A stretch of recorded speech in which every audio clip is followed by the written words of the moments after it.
Good afternoon, everyone. My name is Jennifer Vasquez. I'm a student at the University of Maryland pursuing a degree in communications here at the universities at Shady Grove. I would like to begin by recognizing all of the scholarship donors that are here in this room today. Because of you, we're able to be here celebrating and acknowledging extraordinary scholarship recipients and your contribution, so thank you. I would also like to publicly thank the hard work of the Scholarship Selection Committee that they carry out throughout the school year. Thank you very much for everything that you do for us as scholarship recipients. I am deeply honored to have been selected and sharing my story of success with you today. As a result of the investment that Mr. and Mrs. Kendall have made in my education. So on behalf of my parents and myself, thank you very much for being the hope that I desperately needed in order to pave the way in making my dream a reality. So thank you.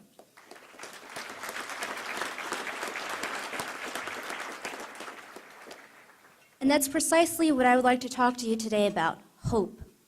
Hope is something that in the midst of your most trying times, it sustains you for a better tomorrow. And at age 16, that's exactly what I had left after being diagnosed with B-cell lymphoma during my junior year in high school. I underwent 3 cycles of chemotherapy and radiation at Georgetown University Hospital. And it was a very hard, trying moment for myself physically, but also for my family, my parents, to see me in the condition that I was in. And instead of worrying about selecting the perfect prom dress during my junior year, I worried about surviving and simply making it to see another day. And I was at the best time in my life as a teenager, energetic, having fun, living stress-free, and in one moment, it was all taken away from me. Cancer had interrupted my life without any warning, and it was too hard for me to accept it. My life had been taken upside down in an instant without any warning. I couldn't understand why. Overall, why me?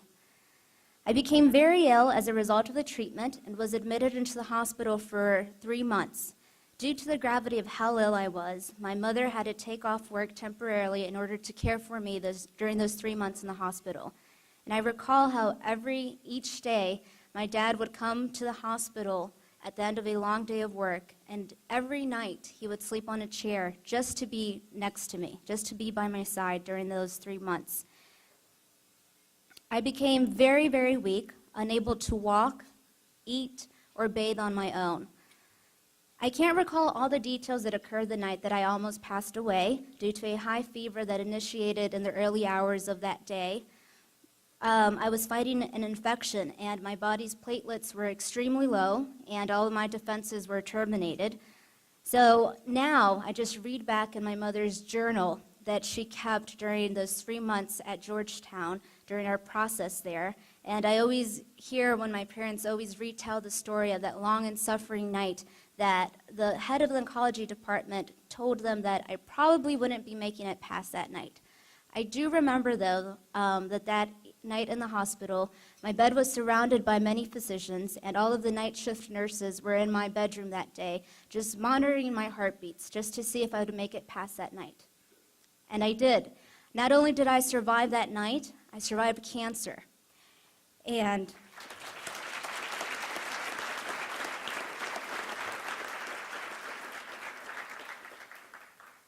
after getting a second chance at life, I knew I had to live a purposeful life to the fullest, and I needed to make a difference in the world. And I decided to do so through my career.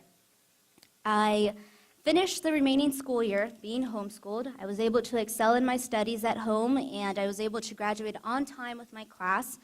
But with the overwhelming high cost of the hospital bills, the money that was saved from my educational funding was used, and with it went my dream of going to a 4-year university.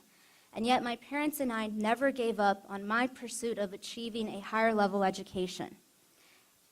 Thus began my college career at Frederick Community College. At this point, I thought that I would be giving back by pursuing a career in nuclear medicine. So as part of that academic track, I completed an internship at Georgetown University as a nuclear medicine intern and quickly found out that it was not the career for me.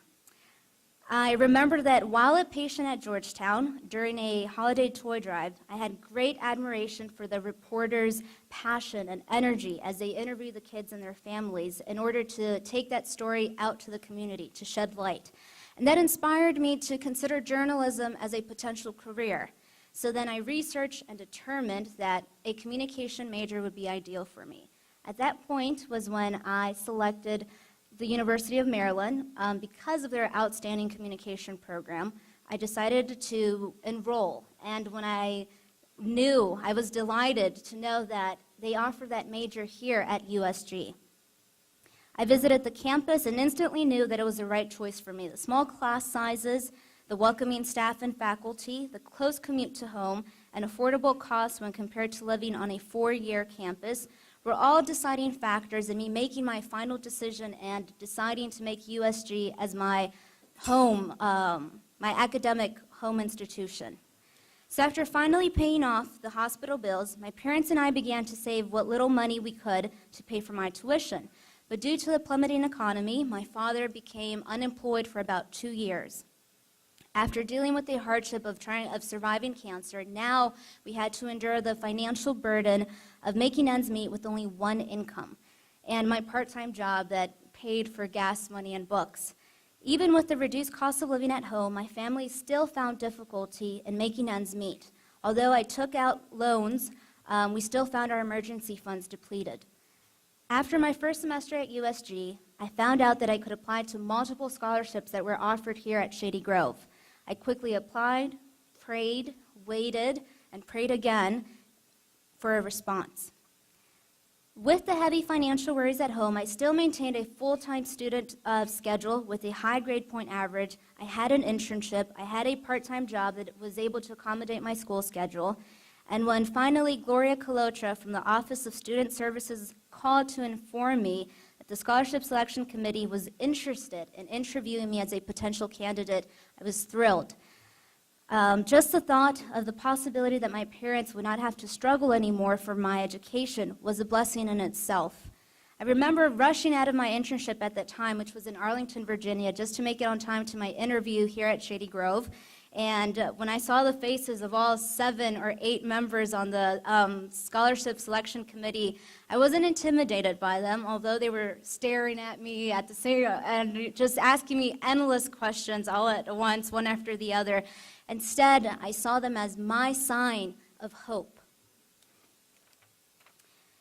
So the second time, Gloria called to tell me that I was selected and found qualified among many other students to be a Camille and Clifford Kendall Scholarship recipient. I couldn't believe it. I broke down crying because this was the answer of hope that my family and I needed. Not only would the scholarship pay for my tuition in full, but it would allow me to be more involved and more active in school. So since then, I've been a student ambassador representing the 9 leading universities here at USG. I've moved up from being director of social media for the Undergraduate Communication Association here at USG to the vice president of the club.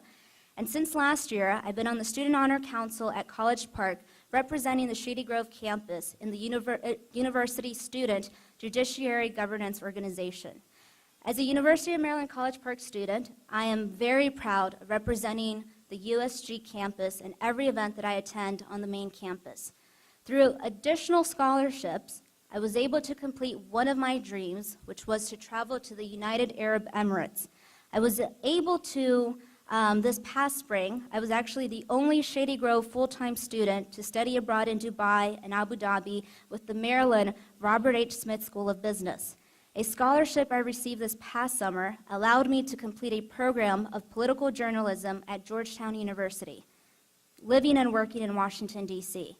The Institute of Political Journalism enabled me to return to Georgetown University, not as a patient, but as a student. So you see, it all starts here at USG, where dreams begin to seem obtainable. It all begins with people like you, scholarship donors and potential contributors, investing in the education of young adults striving for a better future. So today I ask you to be that sparkle of hope that will continue to change lives for a better tomorrow, and in return, a better society. Change starts here at USG, but hope begins when you generously and selflessly give the necessary finances to students who have demonstrated integrity and devotion in their academic studies, who have the determination to succeed, and who wish and dream of making a difference, but simply can't because their family cannot afford to pay for their tuition. And regardless of what political party you stand for, I believe that we can all agree when our president said during the Democratic National Convention, and I quote, "No family should have to set aside a college acceptance letter because they don't have the money," end of quote. During my time at USG, I built lasting friendships with students from the various universities across the campus. I've obtained multiple mentors, from an energetic BBC broadcasting producer to a successful ABC news anchor to a retired business owner who's here with us today, Mr. John Macklin. Every coffee date, every email, every phone call has been a valuable communication skill I have put to good use and enhanced here during my time at USG. I attribute my success and determination to my parents, who have given me the example of being what we call in Spanish, chispa, or a go-getter, never giving up, always working hard. And thanks to my parents, I can say, like Governor Julian Castro said of his mother when he praised her hard work for providing a better future for her children. He said, and I quote, "So instead of a mop, I could hold this microphone." End of quote. Thank you so much. Los quiero mucho. I love you guys. Thank you so much to my parents. And again, I want to thank Mr.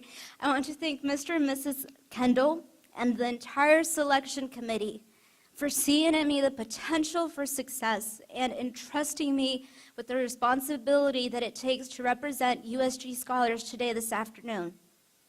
Thank you for being the light of hope I needed when everything in my life seemed dark and uncertain. I just hope that one day I can make a difference in the lives of students the same way that you have made in mine. So thank you so much. And being a recipient of such a prestigious scholarship has opened doors that I never imagined. It has allowed me to start a new chapter in my life, and for that second chance, I will forever be grateful. And I'm delighted to share with you today that just 2 days ago, I was given the good news that upon my graduation this December, I will become a BBC journalist.